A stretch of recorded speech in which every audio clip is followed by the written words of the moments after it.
வணக்கம் ராஜேஸ்வரி. கள்ளக்குறிச்சி கள்ளச்சாராயம் குடித்து சுமார் 200க்கும் மேற்பட்டோர் மருத்துவமனையில் அனுமதிக்கப்பட்டு 65 நபர்கள் உயிர் இறந்துள்ளனர். இந்நிலையில் தமிழக அரசு அதனை சிபிசிஐடி விசாரணைக்கு உத்தரவிட்டது.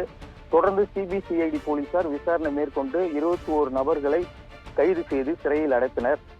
அவர்களில் முக்கிய குற்றவாளியான கண்ணுக்குட்டி மற்றும் மாதேஷ், சிவகுமார் உள்ளிட்டோரை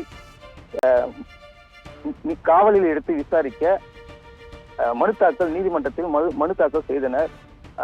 மனு தாக்கல் செய்த 1ஆம் தேதி அது விசாரணைக்கு வந்தது. அது கள்ளக்குறிச்சி குற்றவியல் நீதிமன்ற நீதிபதி ஸ்ரீராம் அவர்கள் 2 நாட்களுக்கு அவர்களை விசாரணை மேற்கொள்ளலாம் என்று உத்தரவிட்டார். அதனை அடுத்து சிபிசிஐடி போலீசார் அவர்களை விசாரணை மேற்கொண்டு வந்தனர்.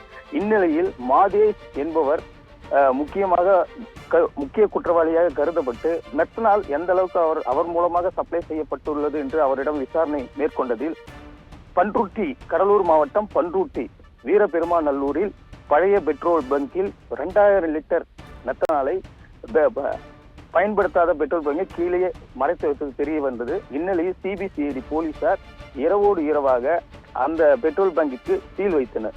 தொடர்ந்து மாதேஷ் மற்றும் 5 குற்றவாளிகளை குண்டர் சட்டத்தில் கைது செய்வதற்கு பரிந்துரை செய்ய உள்ளதாகவும் தெரிகிறது ராஜேஸ்வரி.